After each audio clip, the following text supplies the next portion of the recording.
Aujourd'hui, nous allons examiner une affaire du début du XXe siècle. Installez-vous confortablement pendant que nous partons pour Monaco. Vir St. Ledger Gould est né le 2 octobre 1853 dans la belle ville de Clonwell, dans le comté de Tipperary, en Irlande. Il a grandi dans la ville côtière de Waterford.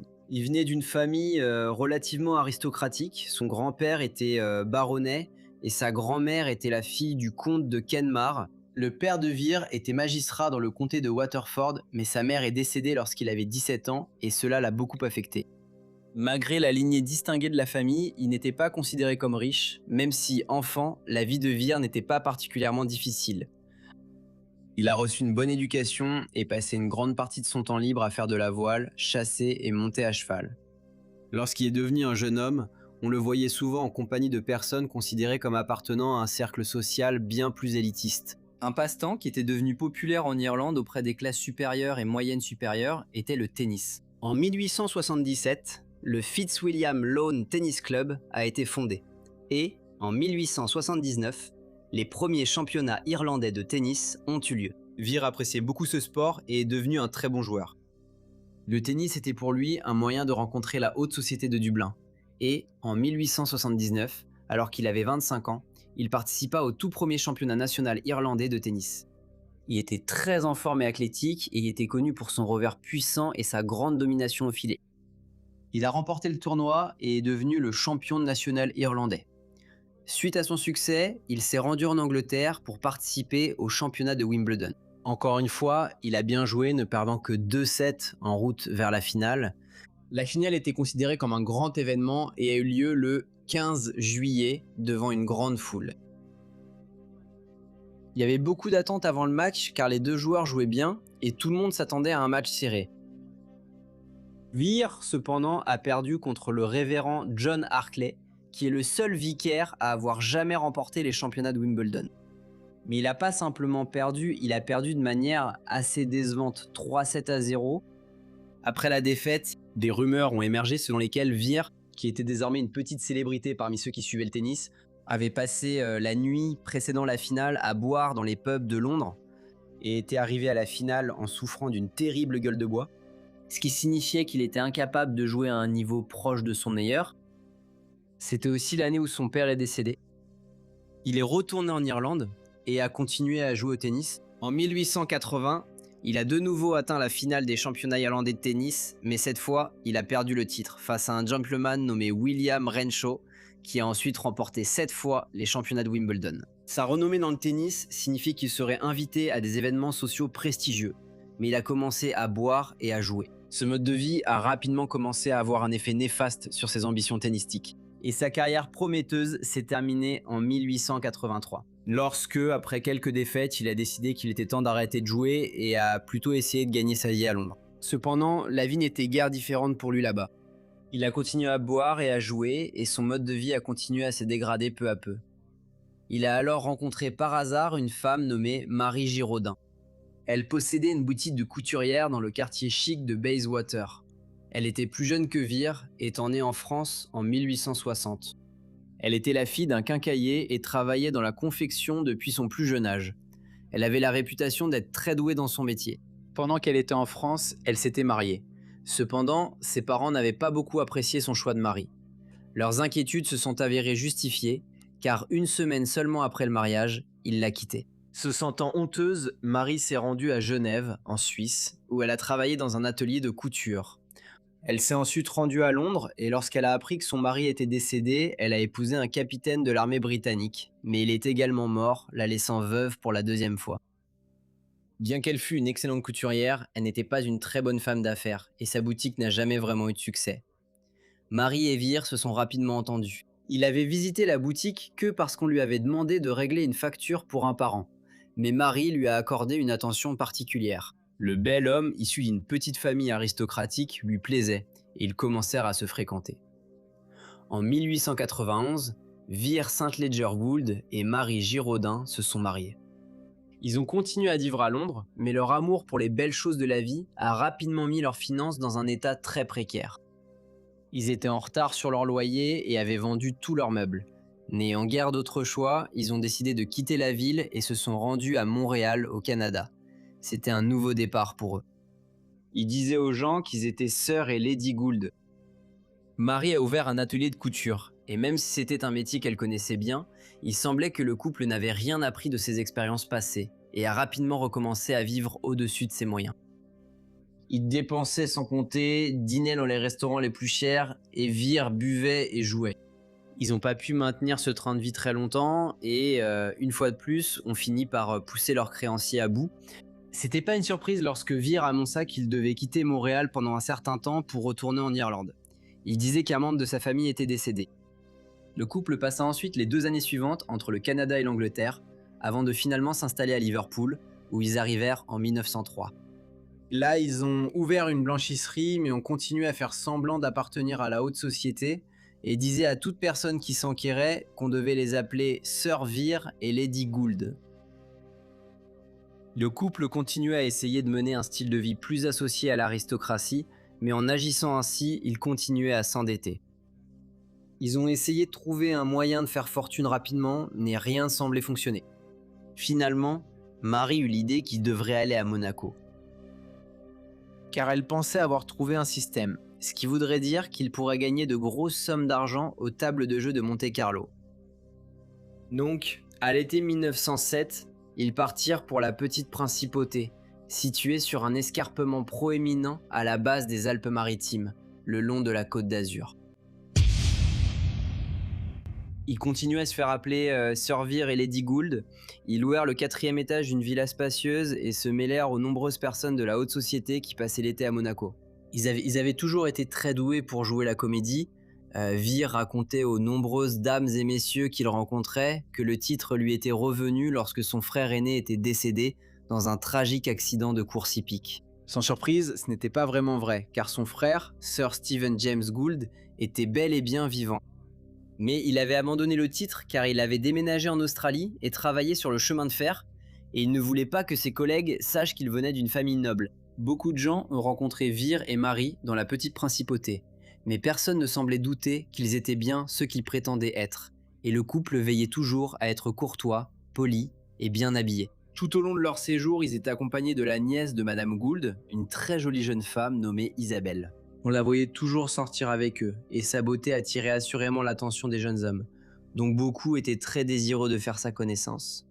Cependant, les choses n'allaient pas bien pour Monsieur et Madame St. Ledger Gould. Lorsqu'ils sont arrivés à Monaco, ils ont d'abord eu un certain succès aux tables de jeu, mais au fil des jours, ils ont commencé à perdre de l'argent et se retrouvaient maintenant à nouveau dans une situation financière très difficile. Ils se demandaient comment ils allaient pouvoir rester à Monaco et commencèrent à chercher s'il y avait un riche mécène qui pourrait leur offrir un prêt. Marie avait toujours été assez douée pour persuader les gens de lui prêter de l'argent. Dans sa boutique de couture à Bayswater, elle empruntait souvent de l'argent à sa riche clientèle, et pendant son séjour à Monaco, elle s'était liée d'amitié avec une dame nommée Emma Levin. Madame Levin était une veuve très riche, originaire du Danemark, mais qui vivait désormais à Stockholm. Elle ressemblait un peu à Marie, ayant elle aussi eu une enfance difficile. Son père avait abandonné le foyer familial lorsqu'elle était jeune, et la vie avait été difficile pour elle jusqu'à ce qu'elle épouse un marchand suédois très prospère. Madame Levin était une personne pleine de vie qui appréciait beaucoup l'ambiance des casinos de Monte-Carlo. Elle était accompagnée d'une dame nommée Madame Castellazzi. Marie, cependant, réussit à charmer Madame Levin et toutes deux commencèrent à passer beaucoup de temps ensemble, ce qui ne plaisait guère à Madame Castellazzi. Marie semblait toujours être une personne agréable et attentionnée, et elle réussit à convaincre Madame Levin de lui prêter, à elle et à son mari, 1000 francs. Elle expliqua qu'elle attendait de l'argent de Londres, mais qu'un prêt était vraiment nécessaire, car Monsieur et Madame Gould avaient réussi à perdre tout l'argent qu'ils avaient avec le prêt. Vir retourna ensuite aux tables de jeu, mais il ne lui fallut pas longtemps pour perdre tout l'argent qu'ils avaient emprunté à Madame Levin. Madame Castellazzi, cependant, n'avait jamais apprécié Marie et lui accordait peu d'attention. Les choses entre les deux dames ont atteint leur paroxysme lorsqu'elles se sont disputées dans un casino. Cet incident est rapidement devenu un sujet très commenté parmi les visiteurs de la haute société de Monaco et a même fait l'objet d'articles dans la presse locale. L'incident a causé un certain embarras à Madame Levin et elle a décidé qu'il serait préférable de retourner en Suède.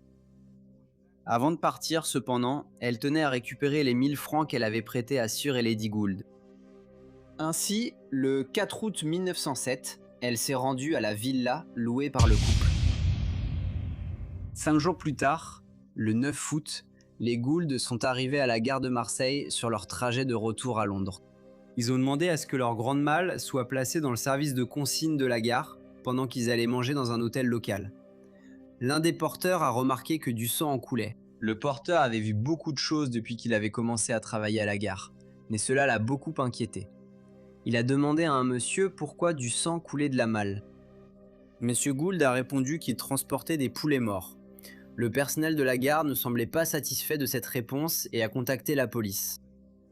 La police est arrivée et, après une brève conversation avec Madame Gould, a exigé que la malle soit ouverte. À l'intérieur, ils ont découvert le corps d'une femme démembrée. À Monaco, Madame Castellazzi avait informé les autorités que Madame Levin avait disparu. Elle leur a dit qu'elle était allée récupérer une dette auprès de Sir et Lady Gould et qu'elle n'était pas revenue. La police s'est rendue à la villa que les Gould avaient quittée et a découvert que la nièce de Marie, Isabelle, y résidait toujours. Isabelle a dit à la police que sa tante était partie à Marseille parce que Monsieur Gould devait consulter un médecin là-bas. La police a inspecté la propriété. Des taches de sang étaient visibles et ils sont tombés sur des objets qui semblaient vraiment déplacés dans une villa de vacances louée. Il y avait une scie et un marteau. En y regardant de plus près, la police a découvert que les deux étaient tachés de sang. À Marseille, la police avait arrêté les Gould. Ils les ont fouillés et, dans le sac à main de Madame Marie Gould, ils ont trouvé une grande quantité de bijoux. On a établi plus tard que ces bijoux appartenaient à Madame Levin. Au début, le couple a dit à la police que Madame Levin avait un amant qui l'avait tué dans leur villa dans un accès de jalousie. Ils ont déclaré qu'ils étaient stupéfaits par ce qui s'était passé et, sans réfléchir correctement, ils ont cru que s'ils prévenaient la police, ils seraient impliqués dans le crime, alors ils ont décidé de se débarrasser du corps. Ils ont fait cela en le démembrant et en le plaçant dans la malle. La police a écouté leur histoire mais ne l'a pas cru et a arrêté Monsieur et Madame Gould. Ils les ont inculpés de meurtre. Vere, cependant, s'est toujours considéré comme un gentleman et a dit aux autorités que c'était en réalité lui-même qui avait commis le meurtre et que sa femme n'y était pour rien. Il a affirmé avoir agi seul. La police était très sceptique quant à sa confession. Leur enquête les avait amenés à croire que c'était en fait sa femme, Marie, qui avait tout organisé et qu'elle avait encouragé son mari à se débarrasser de Madame Levin. Ils se demandaient aussi si elle n'avait pas eu quelque chose à voir avec la mort de ses deux premiers maris. Le procès a commencé au palais de justice de Monaco en décembre 1907 et est devenu une véritable sensation médiatique. L'affaire a suscité de l'intérêt dans le monde entier. De nombreux journaux ont titré « Le meurtre de la malle de Monte-Carlo ». L'affaire avait tout ce que la presse pensait pouvoir fasciner le public. Le corps démembré d'une riche veuve retrouvée dans une malle. L'accusé était un ancien champion de tennis et finaliste de Wimbledon. Avec sa femme, qui rêvait d'une vie dans la haute société mais n'avait jamais eu les moyens de se l'offrir.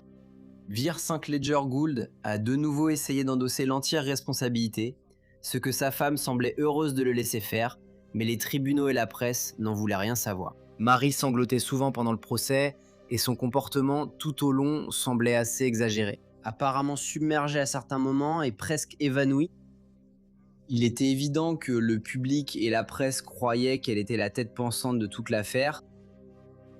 Venant à Monte-Carlo dans l'espoir d'y faire fortune, empruntant de l'argent à Madame Levin, puis se débarrassant d'elle et volant ses bijoux. Le procès fut de courte durée et Monsieur Vere St. Ledger Gould, ainsi que sa femme, furent tous deux reconnus coupables. Cependant, dans un revirement très étrange, le tribunal estima que Marie était en fait plus coupable, estimant qu'elle avait planifié le crime, et tandis que son mari fut condamné à la prison à vie, elle fut condamnée à être exécutée à la guillotine. C'était étrange, car le gouvernement de Monaco ne possédait en réalité ni guillotine ni bourreau, et ne voulant pas exécuter une femme, sa peine fut ensuite commuée en prison à vie. Vere fut envoyé à l'île du Diable en Guyane française, le finaliste de Wimbledon en 1879, qui venait d'une famille très respectée, devait passer le reste de sa vie dans une prison sur une île rocheuse de l'océan Atlantique Nord. Une prison qui avait été établie par le gouvernement de l'empereur Napoléon en 1852. Cependant, il n'y resta que peu de temps car sa santé se détériora. Et le 8 septembre 1909, il mit fin à ses jours.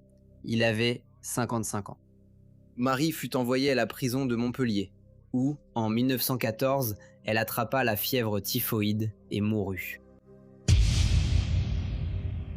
Bonjour à tous et merci beaucoup de votre écoute.